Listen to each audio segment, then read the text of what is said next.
But if your children want to use gadget all the time, the first thing they wake up in the morning, gadget, right? Everything is gadget, gadget, gadget, gadget.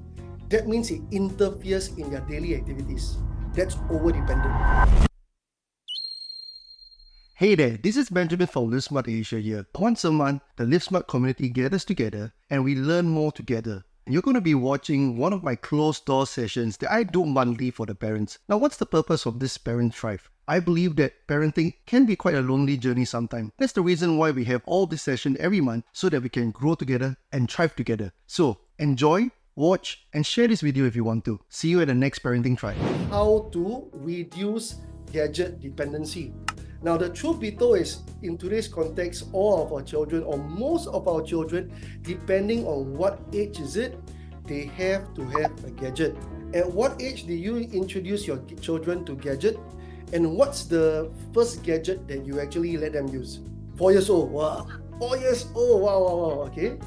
One of the things that a lot of parents I spoke to, they always tell me, say, Benjamin, when I had my first gadget, I was 20 over years old. Now, the truth be told is this, when I had my first handphone, I was 15 years old.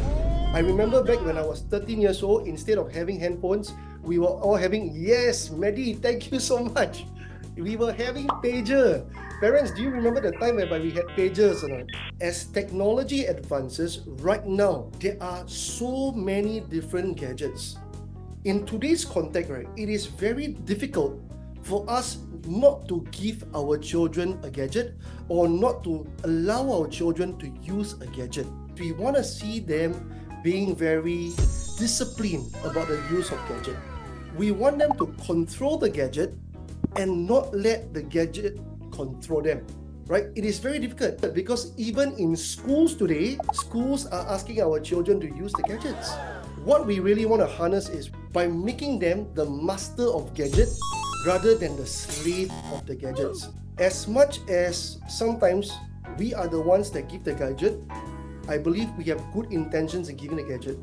What we really want to see is we want to see our children being able to control the gadget rather than being overly dependent. But first and foremost, let's understand this term called gadget dependency. Alright, now what's gadget dependency? Okay, in definition, it's an excessive and compulsive use of electronic device, whether it's smartphone, tablets, computers, video games, to the extent that it interferes with the daily activity. So once again, is it normal that our children use gadgets? The answer is yes. Why? Because sometimes they really need to use. Okay? There is a very big difference between this word called need versus want. Okay? See, kind of remind me of myself talking about financial literacy, right? But the same thing is this. Do our children need to use gadget in one way or another, depending on the age? But I guess as they grow to 9, 10, 11, 12 years old, here in Singapore, schools are asking children to already use gadgets. But if your children want to use gadget all the time, the first thing they wake up in the morning, gadget, right? Everything is gadget, gadget, gadget, gadget. That means it interferes in their daily activities, their social interaction. Instead of spending time playing with their friends, talking with their friends, they just want to go onto the gadget again and again and again. That's over-dependent. So we got to identify that. Then we need to ask ourselves, what is the degree of dependency that our children right now is actually going through? So I put up mild, moderate, and also severe. Mild means what? Occasional use, use for leisure, minimal interference, able to disengage. When you tell them stop, they can stop. No difficulty, no questions. Moderate dependency, regular frequent use, noticeable interferences with daily routine. Sometimes they neglect what their chores are, their homeworks, and also they begin to prioritize gadgets over the other activities or social interaction. Now, severe, excessive compulsive use, significant disruption to daily activities, relationship, academic, work performance. The moment you stop them from using, they experience withdrawal symptoms, intense craving, sometimes emotions all come out. Now parents, ask yourself this question, based on this description, what do you think your children, or what stage do you think your children, the level is at, right? This is to help me understand the kind of audience that I'm dealing with.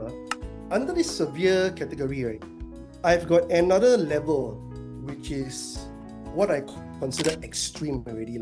I ever once had a student, you know, parents, those introductory workshop whereby we introduce you the Yes 21 workshop and everything. A parent came up to me and say, I want to come and attend the workshop, but my child is not here in the workshop. I want to attend. Then after the introductory workshop, right, sign up for the program, but sit down and talk to me for 30 minutes. She told me that the son has been playing computer game to an extreme level. He plays computer game, right, to the extent the mother takes away the computer game, the son can become very violent. Now, this is one of the extreme cases that I actually handle. So the son actually go violent, and to the extent, right, that the father who was standing beside the mother told me and said, take a look at the mother's hand.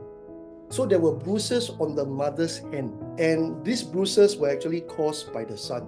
Now, parents, I want to tell you that dealing with any addiction, even if it's gaming addiction, right, it can be very dangerous. Please be very careful.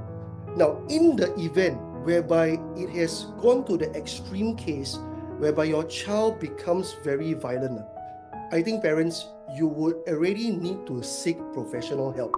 You might even have to go to the worst case scenario of even calling the police when it comes to violent tendency. I say this to you out of concern for parents, because in the first place, parents should not be suffering any physical abuse. And if your child has done physical abuse once, done it twice, it will persist on. And one of the reasons why it can persist on is because you allow it to persist on also. You are in a position of authority. In the event whereby your child becomes violent, you need to be able to calm things down and don't allow that to become a situation of physical abuse. Whether they abuse you or the other way around, it should not happen. So be very, very careful about it. So then the next question is, how do we deal with this dependency? So we talk about understanding the different flows. Now we talk about how to deal with it, okay? Now, what most people do is they just stop, right? Meaning to say, they tell their children, stop it, stop using your gadgets, right? What happens when you stop? Well, your children will experience withdrawal effect. There's a higher chance of relapse risk, meaning to say they will feel this distress again. And of course, it can be emotionally very, very challenging. So how do you deal, or how do you change the dependency?